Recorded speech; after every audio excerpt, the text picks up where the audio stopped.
What's one of the biggest questions in the world today? It's this: what went wrong with capitalism?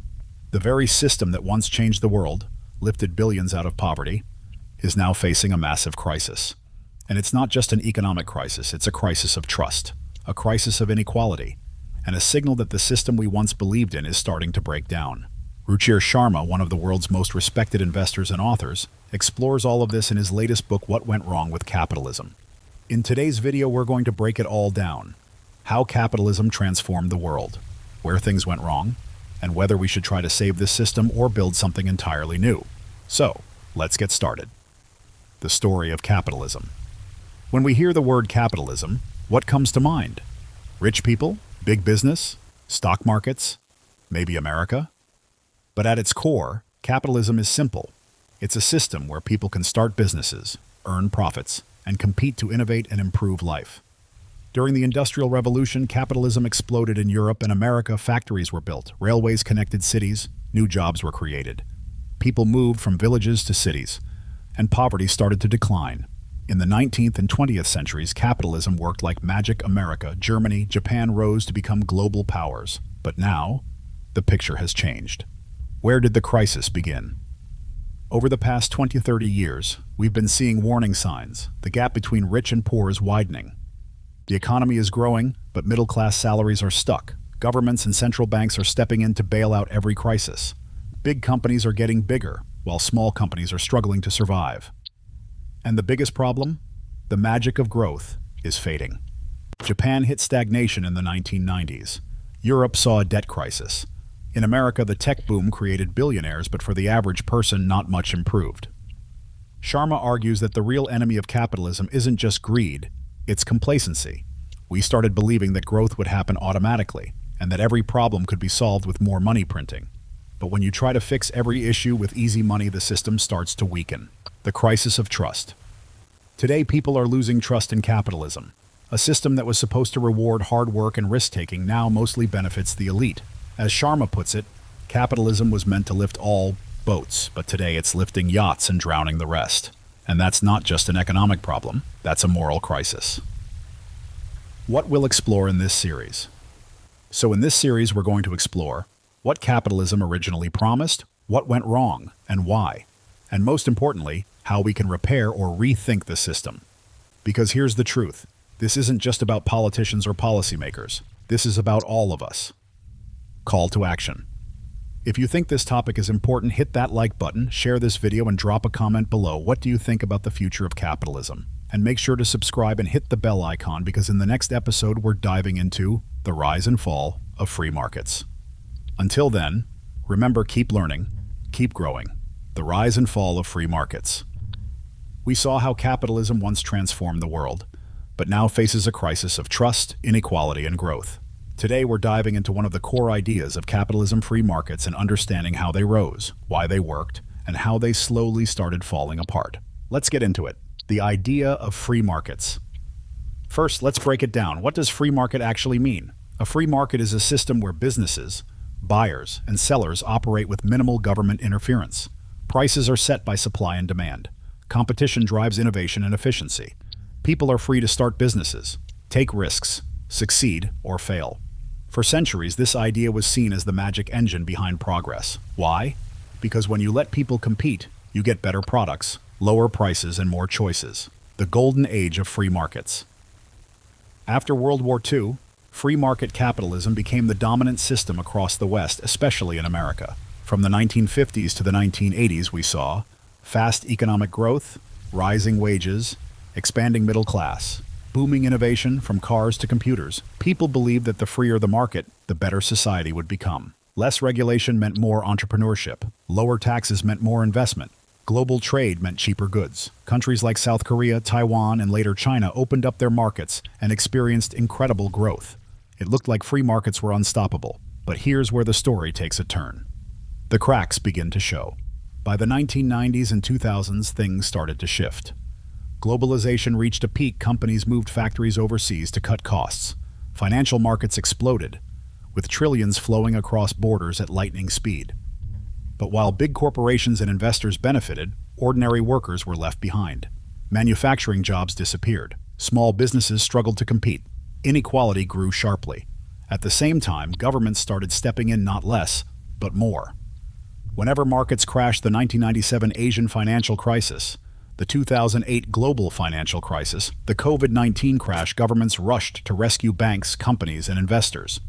And suddenly, the free market didn't look so free anymore. The fall of true free markets. Ruchir Sharma argues that what we have today is not pure capitalism. It's something distorted. Here's why.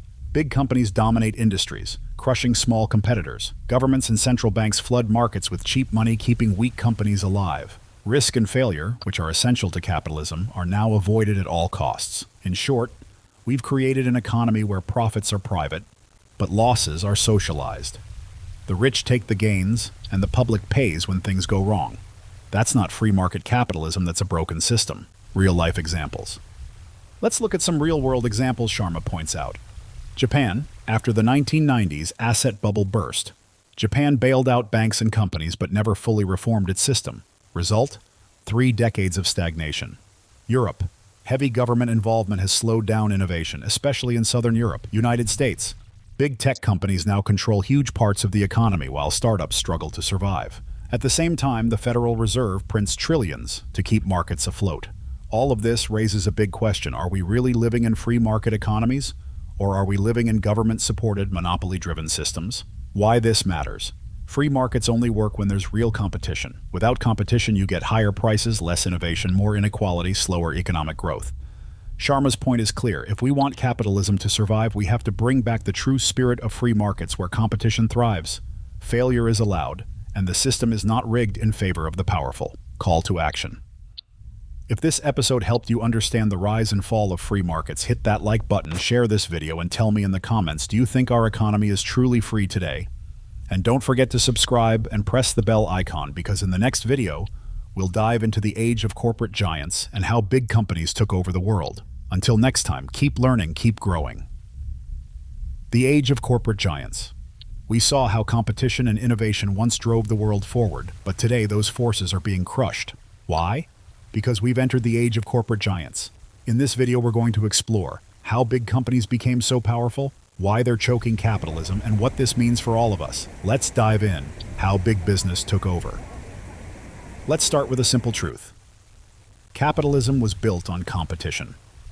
In the past, companies would rise, fall, and get replaced. The market was dynamic. New players entered all the time. But today, we live in a world dominated by giant corporations. Across industries, a handful of companies control everything. In tech, Google, Apple, Amazon, Microsoft, Meta. In finance, JP Morgan, Goldman Sachs. In consumer goods, Nestle, Procter & Gamble, Unilever. Ruchir Sharma points out that in country after country, corporate concentration is rising. Big companies are squeezing out small ones, buying competitors, controlling supply chains, and building near monopolies. Why are big companies so dominant? There are a few reasons why this happened. Globalization. Big companies went global, accessing cheap labor and massive markets. Technology digital platforms like Google or Facebook benefit from network effects. The more users they get, the harder it is for rivals to compete. Cheap money. For the last 20 years, central banks have pumped trillions into the economy. Big companies use that money to buy back shares, acquire rivals, and grow even bigger. Regulatory capture. Big corporations have the power to influence governments. They lobby for laws that protect their interests and keep competitors out. The result? We've moved from competitive capitalism to corporate capitalism. Why this is a problem. Now you might wonder, why does it matter if big companies dominate? Here's why. Less competition, less innovation, higher prices. Consumers lose lower wages, workers lose more inequality. Society becomes divided. In the past, capitalism promised that anyone with a good idea could succeed. But today, small businesses struggle to survive against giant corporations with deep pockets. As Sharma puts it, the economy stops being a dynamic race and turns into a rigged game. The hidden danger. There's an even bigger danger. Big companies become too big to fail.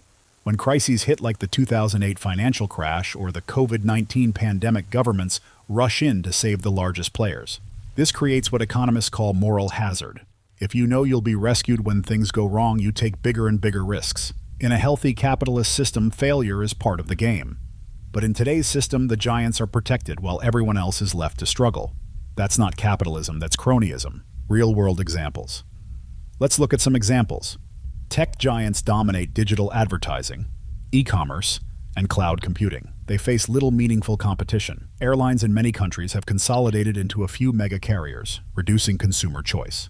Banks have become so large and interconnected that governments can't afford to let them collapse. Sharma warns that if this trend continues, capitalism's promise opportunity for all will collapse. Can we fix this? Is there a way out? Sharma says yes, but it won't be easy. We need stronger antitrust laws to break up monopolies. We need fairer regulations that don't just favor the big players. We need to let failing companies actually fail even if they're big.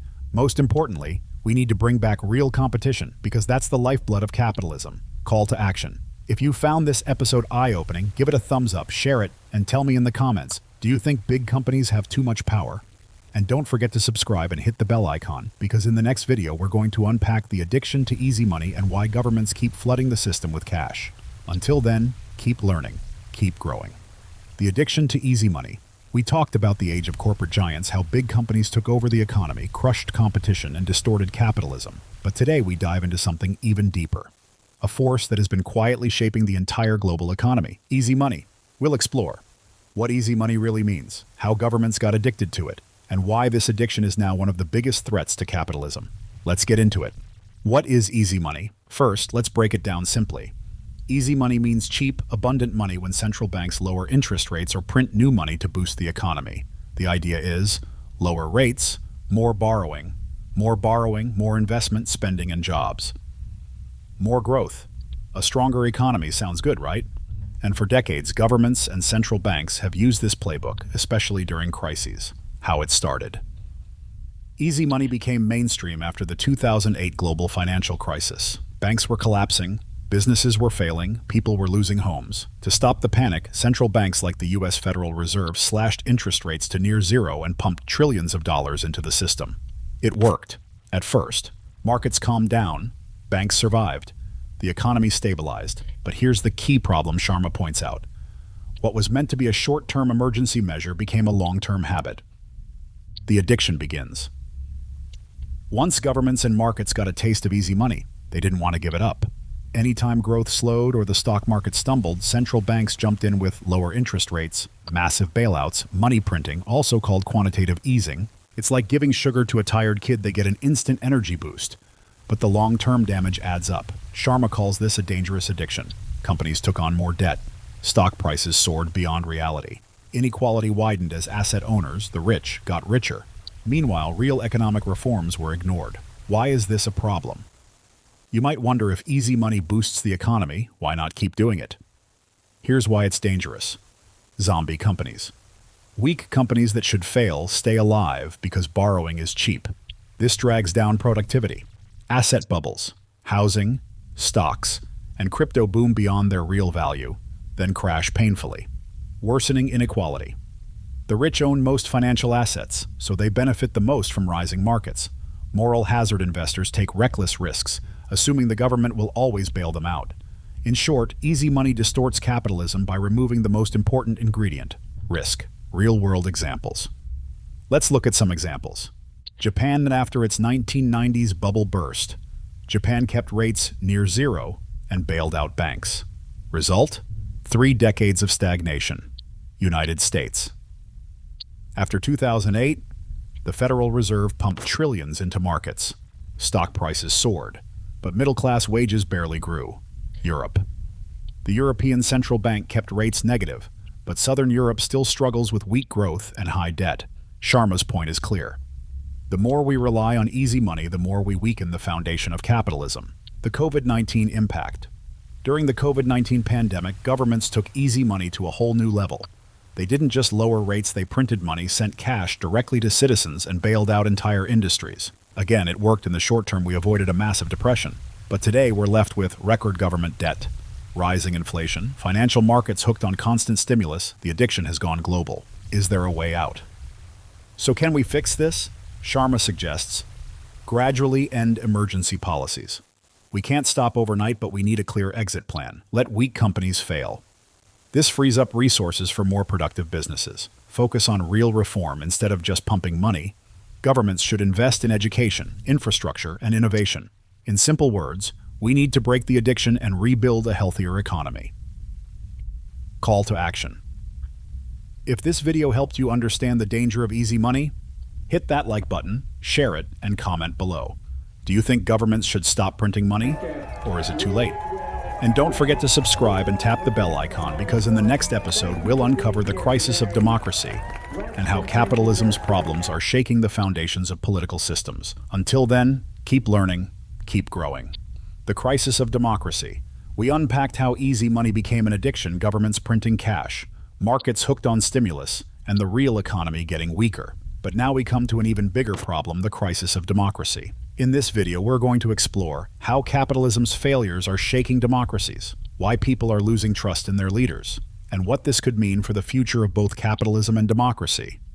Let's break it down. The marriage of capitalism and democracy. First, let's understand the basics. For the last 200 years, capitalism and democracy have gone hand in hand. Capitalism promised economic growth. Democracy promised political freedom. When capitalism worked well, it created jobs, raised living standards, and made voters happy. This stability allowed democracies to flourish. But Ruchir Sharma warns that relationship is now under serious stress. The economic roots of political anger. Here's the problem. For decades, economic growth was strong, and most people shared in the gains. But over the past 20 years, growth has slowed, inequality has risen, and ordinary people feel left behind. Here's what people see. The rich keep getting richer. Big corporations control everything. Governments bail out banks, but not workers. When capitalism starts to look unfair, people stop trusting the political system that protects it. Sharma explains that this anger is showing up in elections around the world. Global examples of political unrest. Let's look at what's happening across countries. United States.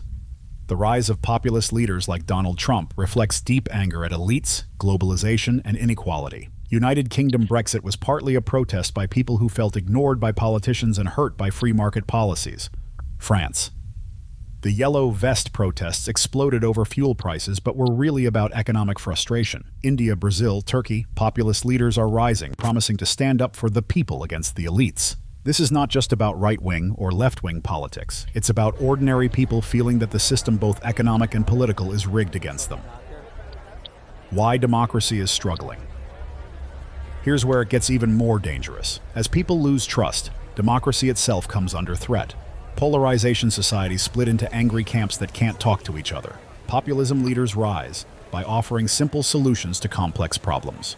Erosion of institutions, courts, media, and elections come under attack. Sharma says that when democracies can't deliver economic progress, they risk collapsing from within. Capitalism's failures, rising inequality, weak growth, corporate dominance feed directly into this political crisis. The wealth trap. One of Sharma's most powerful points is about the wealth trap. In many democracies today, the political class is closely tied to the economic elite. Politicians depend on big donors. Media companies are owned by billionaires. Policy favors the rich and powerful. This creates a vicious cycle. Ordinary citizens lose trust. Voter turnout falls. Political outsiders rise, but often fail to deliver real change. Democracy without economic fairness becomes a hollow promise. What's at stake? Why should we care? Because the stakes are huge. Democracies risk sliding into authoritarianism. Economic policies become more extreme, from protectionism to wealth taxes. The global system of free markets and open societies could break down. As Sharma warns, this is no longer just an economic debate, it's about the survival of liberal democracy itself. Can we save democracy? So what can be done? Sharma argues that we need to rebuild economic fairness, share the gains of growth more broadly, reform capitalism, break up monopolies, fix tax systems, support small businesses, strengthen democratic institutions, protect free media, independent courts, and fair elections. Most importantly, politicians need to rebuild trust by showing they work for everyone, not just the elite. Call to action. If this episode made you think, drop a like, share it, and let me know in the comments. Do you think democracy can survive if capitalism stays unfair?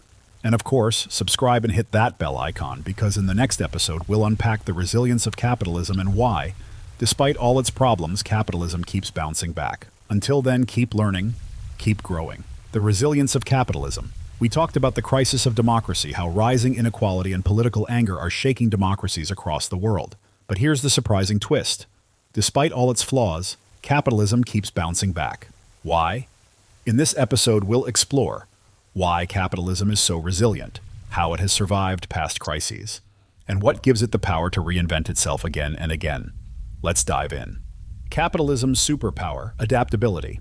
First, let's understand something important. Capitalism is often called a flawed system. But as Ruchir Sharma explains, its real strength is adaptability. Unlike rigid systems like communism or authoritarianism, capitalism can evolve. It absorbs shocks.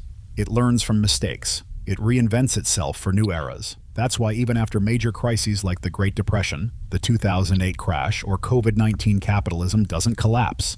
It adjusts and comes back stronger. Lessons from history. Let's look at some powerful examples from history. The Great Depression, 1930s, global markets crashed. Unemployment skyrocketed. But instead of abandoning capitalism, governments reformed it. They built welfare systems, regulated banks, and strengthened worker protections.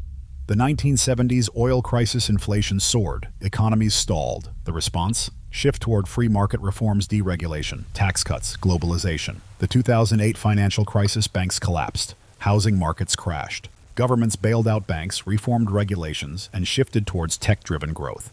The COVID-19 pandemic, a sudden global freeze. Governments printed money, supported businesses, accelerated digital economies.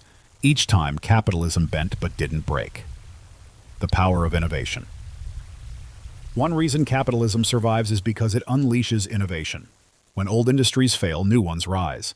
After the 2008 crisis, big tech exploded. Apple, Amazon, Google. During COVID, remote work, digital payments, e-commerce boomed. Sharma points out that capitalism has this built-in engine of creative destruction. Old, inefficient players die. New, more dynamic players emerge. This constant cycle makes the system remarkably resilient. Role of governments. Another key reason for resilience is the role of governments. Even though we like to think of capitalism as a free market, in reality, governments set rules. They regulate competition. They step in during crises. Sharma says capitalism survives because it's not pure capitalism, it's always mixed with government action. The lesson? To keep capitalism resilient, we need governments that are smart, flexible, and willing to adapt policies when needed. But there's a catch. Here's the warning. Yes, capitalism is resilient. But if we take that resilience for granted, we risk ignoring inequality, allowing monopolies to dominate, failing to protect the environment. Sharma argues that resilience should not become an excuse for complacency.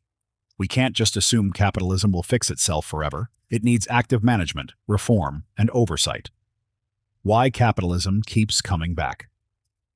Let's summarize the reasons why capitalism keeps bouncing back. Flexibility. It adapts to new realities. Innovation. It encourages constant reinvention. Government support. Crises trigger reforms, not collapse. Global reach. When one country stumbles, others often surge ahead. And most importantly, capitalism survives because so far, no other system has worked better at generating prosperity on a global scale. The way forward. So where do we go from here? Sharma suggests that to keep capitalism healthy, we need to embrace reform, not resist it. Tackle inequality and monopoly power. Balance market freedom with social responsibility. In short, if capitalism is left alone, it can turn destructive. But if guided wisely, it can keep delivering progress. Call to action.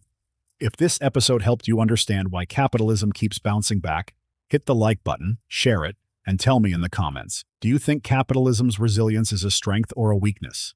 And make sure you subscribe and ring the bell, because in the next episode, we'll explore how to fix capitalism, the solutions Sharma proposes for a fairer and stronger system. Until next time, keep learning, keep growing. How to fix capitalism. We learned why capitalism is so resilient, how it bends, adapts, and survives every crisis. But here's the real challenge. Resilience doesn't mean perfection. Capitalism may survive, but it often leaves behind inequality, environmental damage, political anger. So today we ask the big question, how do we fix capitalism? We'll explore the ideas Ruchir Sharma shares, practical solutions, not utopian dreams. Let's get started. The core problem, crony capitalism. First, Sharma points out that the biggest threat to capitalism today isn't socialism or communism. It's crony capitalism. What's that? It's a system where big companies dominate markets. Politicians protect the rich. Competition gets crushed. Instead of rewarding innovation and hard work, crony capitalism rewards connections and power. To fix capitalism, Sharma says, we need to break this toxic relationship between business and politics. 1. Break up monopolies. Sharma's first recommendation: restore real competition. Today, a handful of tech giants, banks, and corporations control huge parts of the global economy. Amazon, Apple, Google dominate tech. Big banks control finance. Mega companies dominate food, energy, media. When markets become too concentrated, prices rise, wages stagnate, innovation slows. The solution? Enforce antitrust laws, break up monopolies, support small and medium-sized businesses.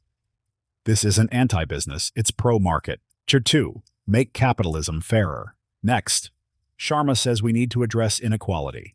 Here's the hard truth. For decades, the gains from growth have gone mostly to the top 1%. The middle class is shrinking. The poor are often left out. Capitalism can't survive if most people feel it's rigged. So what can be done?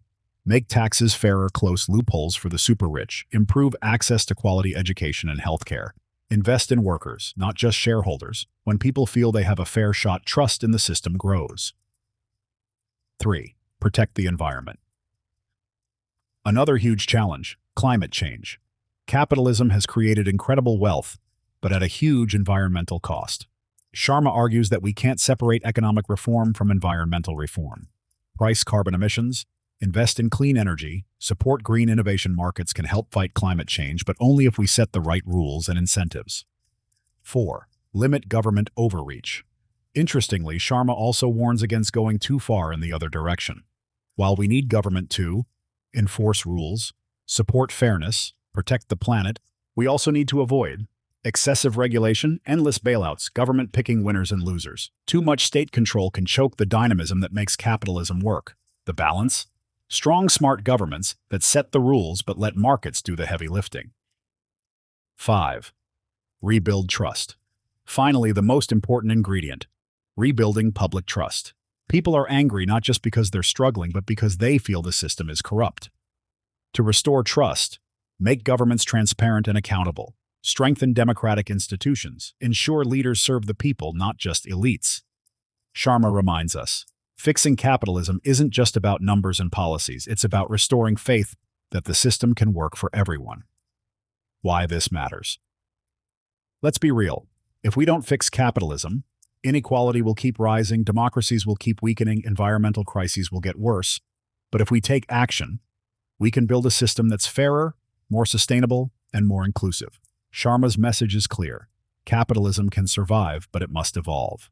Let's quickly recap Sharma's 5 solutions to fix capitalism. Break up monopolies, make capitalism fairer, protect the environment, limit government overreach, rebuild public trust. It's not about ending capitalism, it's about making it work better for more people. If this episode inspired you, hit the like button, share it, and tell me in the comments, which solution do you think is most urgent? And don't forget to subscribe and ring the bell icon, because in our next episode, we'll dive into the future of capitalism, what might happen next, and what we should prepare for. Until then, keep learning, keep growing. The future of capitalism, we explored how to fix capitalism, breaking up monopolies, making the system fairer, and restoring trust. But today we look ahead. What's next for capitalism? Will it survive the challenges ahead? Or are we heading towards something entirely new? In this episode, we'll explore big forces shaping the future, the risks we must watch out for, and how we can prepare for the next phase of capitalism. Let's dive in. 4. A new era of slow growth. Ruchir Sharma begins with a tough reality check. For decades, capitalism delivered rapid growth. Factories boomed, global trade expanded, technology transformed industries. But today, many advanced economies are slowing down. Populations are aging, debt levels are soaring, productivity is stagnating. Sharma calls this the era of slow-growth capitalism. This doesn't mean collapse, but it does mean we'll need to adjust our expectations. Less focus on endless expansion, more focus on quality of life, sustainability, and balance.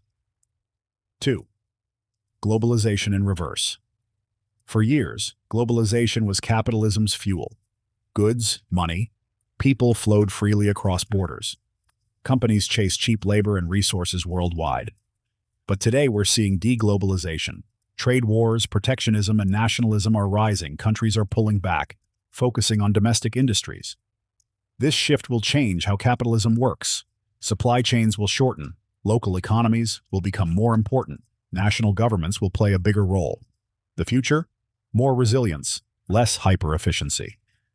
3. The rise of technology and AI. One of the biggest forces shaping the future, technology and artificial intelligence. We're entering an era where machines will do more of our work, AI will reshape industries, digital platforms will dominate markets. This creates incredible opportunities. More innovation, higher productivity, new industries, but also major challenges, job displacement, growing inequality between tech winners and the rest. Sharma says the future of capitalism will depend on how we manage this tech revolution with fairness, inclusion, and responsibility. 4. The end of easy money. For years, central banks kept capitalism afloat with ultra-low interest rates, massive money printing. This easy money created bubbles in housing, stocks, cryptocurrencies. But now inflation is back and the era of easy money is ending. The future of capitalism will be shaped by higher borrowing costs, tighter financial conditions, a return to more disciplined investment. In short, capitalism will have to stand on its own feet without constant support from central banks. 5. A battle between models. Sharma points out that capitalism is no longer just a Western idea. Around the world we see state capitalism in China, welfare capitalism in Scandinavia, free market capitalism in the US. In the coming decades, these models will compete. The big question, which system will deliver better results? Which will combine growth with fairness and sustainability? The future of capitalism is not one size fits all. It's a global contest of ideas and models. 6. Capitalism with purpose. Here's the hopeful part. Sharma believes that the next phase of capitalism will need purpose beyond profit. Young generations are demanding climate action, social justice. Ethical business investors are increasingly focused on ESG, environmental, social, governance, standards, sustainable finance. Companies that ignore these forces may survive in the short term, but in the long run, they risk losing relevance. The future belongs to businesses that combine profit with purpose, innovation with responsibility. How can we prepare? So what can we do to prepare for the future of capitalism? Sharma offers 3 simple insights. Stay adaptable. Be ready for change. Don't cling to the past. Focus on resilience. Build systems that can handle shocks. Prioritize fairness.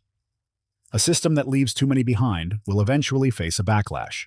The future of capitalism isn't set in stone, it's something we can shape together. Let's quickly recap the key forces shaping the future of capitalism. Slow growth, deglobalization, tech and AI revolution, end of easy money, global model competition, capitalism with purpose. The bottom line? Capitalism will survive, but it will transform. Our job is to make sure it transforms for the better. Call to action.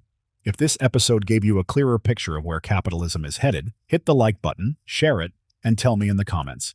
What do you think will shape the future most? Technology, inequality, or climate change? And don't forget to subscribe and ring the bell icon because next we'll bring you a full summary episode covering all the key lessons from what went wrong with capitalism. Until then, keep learning, keep growing. The moral decline of capitalism. We looked at how capitalism survived crisis after crisis. But today we dig deeper into its moral crisis. Because here's the hard truth. Capitalism is no longer just an economic system, it's a value system.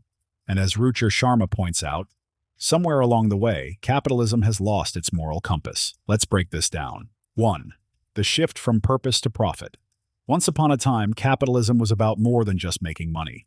Entrepreneurs built businesses that served communities. Companies created jobs and products that improved lives. Hard work, innovation, and risk-taking were celebrated. But over time, Sharma says, capitalism became obsessed with profit at any cost. What matters today? Quarterly earnings, stock prices, executive bonuses. The deeper purpose, building a better society, got pushed aside. This is the moral decline Sharma warns about. 2. Financialization of everything. Another big change, the rise of financial capitalism. What does that mean? Instead of focusing on making useful products or services, many companies now focus on buying back their own shares, merging with competitors, playing the stock market. Finance used to support the real economy. Now the real economy serves finance. This shift has widened inequality, concentrated power in fewer hands, made capitalism feel more like a casino than a productive system. 3. Winners take all. Sharma points to another moral failure: the rise of extreme inequality. Capitalism promised equal opportunity, a fair shot for everyone. But today, billionaires get richer even during crises, middle classes shrink, working classes struggle to keep up. The gap between rich and poor is no longer just economic, it's a moral and social crisis. People start asking, why should we trust this system? Who is it really working for? 4. Ignoring the planet. The moral decline of capitalism isn't just about people, it's also about the planet. For decades, companies have exploited natural resources, polluted air, water, and land, ignored long-term environmental costs. Why? Because protecting the environment didn't boost short-term profits. As Sharma explains, capitalism's failure to account for climate and sustainability is one of its greatest moral blind spots. 5. The loss of trust. All of this leads to one big outcome: a collapse of public trust. People feel the system is rigged. Governments bail out big corporations, not ordinary people. Elites seem to play by different rules. Sharma says the moral crisis is fueling political anger, populist movements, social unrest. When capitalism loses moral legitimacy, it puts democracy itself at risk. Is moral capitalism possible? But here's the good news: the moral decline of capitalism is not irreversible. We can imagine and build a better version. Companies that serve all stakeholders, not just shareholders. Markets that reward long-term value, not short-term gains. Systems that care about people and the planet. Sharma's message is clear. If we want capitalism to survive, we have to restore its moral foundations. Let's recap Sharma's key points on the moral decline of capitalism. Shift from purpose to profit. Rise of financialization. Winners take all inequality. Environmental neglect. Collapse of public trust. The bottom line? Capitalism isn't just in an economic crisis, it's in a moral crisis. And if we want to fix it, we need to bring back purpose, fairness, and responsibility. Call to action. If this episode made you reflect, hit the like button, share it, and tell me in the comments, do you think capitalism can regain its moral compass? And don't forget to subscribe and ring the bell icon, because next we'll dive into chapter. Until then, keep learning, keep growing. Sharma's Roadmap to Renewal. We unpack the moral decline of capitalism, how the system lost its sense of fairness, purpose, and trust. But here's the big question: can capitalism be saved? Ruchir Sharma says yes, but it won't happen by accident. In today's episode, we break down Sharma's roadmap to renew capitalism, the practical steps to fix the system, and why this matters for all of us. Let's jump in. Bring back competition. Sharma's first big point: we need to revive real competition. Why? Because today's capitalism is full of monopolies, giants that crush small rivals. Markets where just a few players dominate. Think of big tech, big banks, big pharma. Sharma says, break up monopolies. Encourage startups, level the playing field. Without competition, capitalism becomes a rigged game. With competition, it sparks innovation, lowers prices, and creates opportunities. 2. End the addiction to easy money. For too long, governments and central banks have kept capitalism on life support. Near zero interest rates, massive money printing, endless bailouts. This easy money created bubbles, fueled inequality, and made companies lazy. Sharma's roadmap: let markets breathe on their own. Allow weak companies to fail. Reward real innovation, not financial engineering. In short, capitalism should be about creating value, not chasing cheap money. 3. Shrink the state's role. During crises like the 2008 crash or COVID, governments stepped in to rescue economies. But over time, this has led to bigger bureaucracies, endless regulations, politicians picking winners and losers. Sharma argues, we need a leaner, more focused state. Governments should set fair rules, then step back. Let markets, not politicians, decide which businesses thrive. A balance between freedom and fairness is key. 4. Focus on equal opportunity, not equal outcomes. Many people today want capitalism to fix inequality, but Sharma makes a clear distinction. It's not about making sure everyone ends up with the same result. It's about giving everyone a fair starting point. That means good education, access to healthcare, strong social mobility. When people believe they have a real shot, they are more likely to trust the system. 5. Prioritize long-term thinking. Here's one of the biggest mindset shifts Sharma calls for. Move from short-term gains to long-term value. Today's capitalism often focuses on quarterly earnings, fast returns, quick exits. Sharma's roadmap: reward patient investors, support companies that build sustainable businesses, encourage leaders to think about future generations. It's about building capitalism that lasts, not just capitalism that delivers instant profits. 6. Restore trust through transparency. Finally, Sharma emphasizes, trust is the glue that holds capitalism together. Without it, people stop investing, workers disengage, society turns angry. To rebuild trust, we need transparent businesses, accountable leaders, fair treatment for workers, customers, and communities. In short, a capitalism that people can believe in again. Let's recap Sharma's roadmap to renew capitalism. Bring back competition. End easy money addiction. Shrink the state's role. Focus on equal opportunity. Prioritize long-term thinking. Restore trust through transparency. The bottom line? Capitalism isn't doomed, but it needs a massive reset. And that reset starts with us, as voters, as consumers, as citizens. If this episode gave you hope for a better capitalism, hit the like button, share it, and tell me in the comments, which reform do you think matters most? Competition, opportunity, or trust? And don't forget to subscribe and ring the bell icon, because next we'll explore the future of capitalism, where all these forces are taking us. Until then, keep learning, keep growing. The future of capitalism. Can it be saved? We talked about Sharma's roadmap to renew capitalism: real competition, fairness, trust, and long-term thinking. But today we're facing the big final question. Can capitalism be saved? Is the system too broken, or can it evolve and survive in the 21st century? Let's break it down. 1. The crisis point. Capitalism today is at a crossroads. As Ruchir Sharma explains, people around the world are angry. Inequality is rising. Trust in governments, big companies, and elites is collapsing. We're seeing protests in the streets. Populist leaders on the rise. A deep sense that the system is unfair.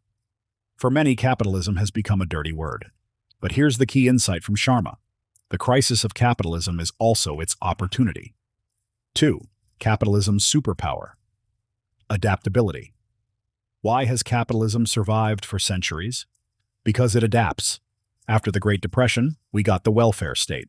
After the 1970s stagflation, we got free market reforms. After the 2008 crash, we saw central banks step in. Sharma says, capitalism's real strength is its ability to reform, evolve, and adjust to new realities. The future of capitalism will depend on whether it can correct its current excesses, it can rebuild public trust, it can balance profit with purpose. 3. The shift to stakeholder capitalism. Here's one big shift happening: from shareholder capitalism to stakeholder capitalism. What does that mean? Instead of focusing only on shareholder profits, companies now have to care about workers, customers, communities, the planet, Sharma says. If done right, this shift can make capitalism more humane and sustainable. But it has to go beyond PR and greenwashing. It needs real accountability. 4. Technology. Threat or opportunity? Technology will shape the future of capitalism. On one hand, automation, AI, and digital platforms can displace workers. Big tech can become too powerful. On the other hand, tech can boost productivity, create new jobs, solve global problems. Sharma's message: we need to manage technology wisely so it serves society, not just the elite. 5. Climate and sustainability.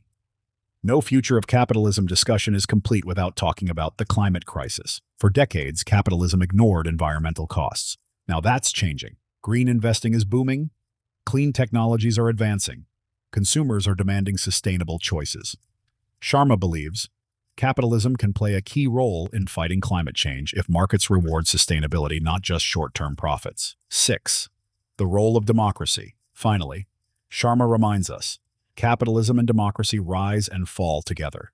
If people believe the system is fair, they have a voice, the rules apply equally, they will support both capitalism and democracy.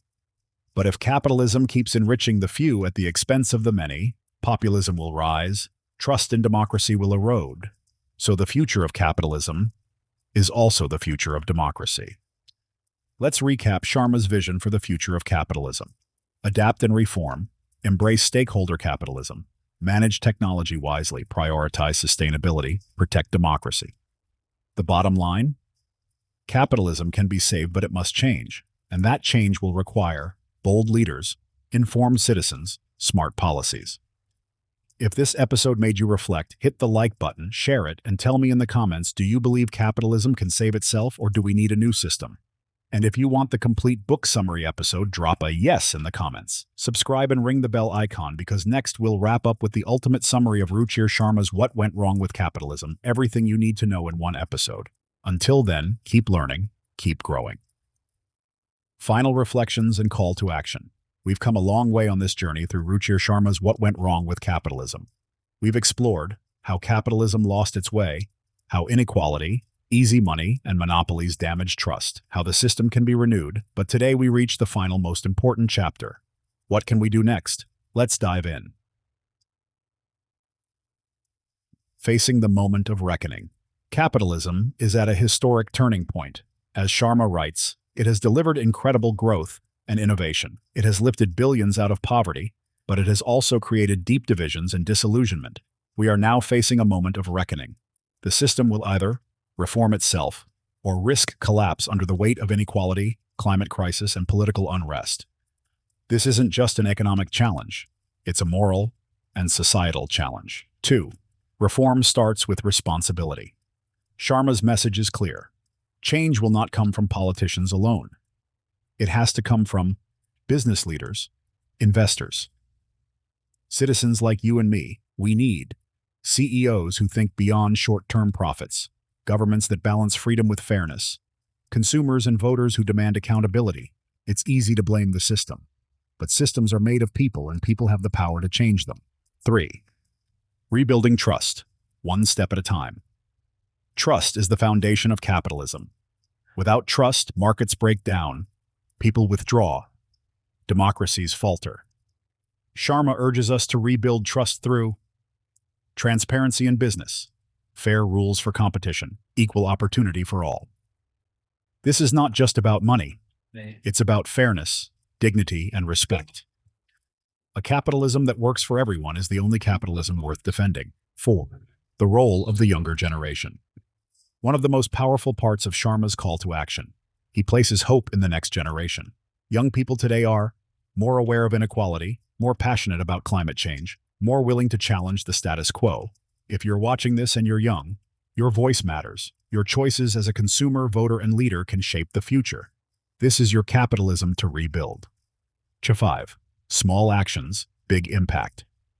You might wonder, what can I do as one person? Here's the truth. Support businesses that prioritize ethics and sustainability. Invest in your own education and skills. Vote for leaders who care about fairness and opportunity. Speak up when you see injustice.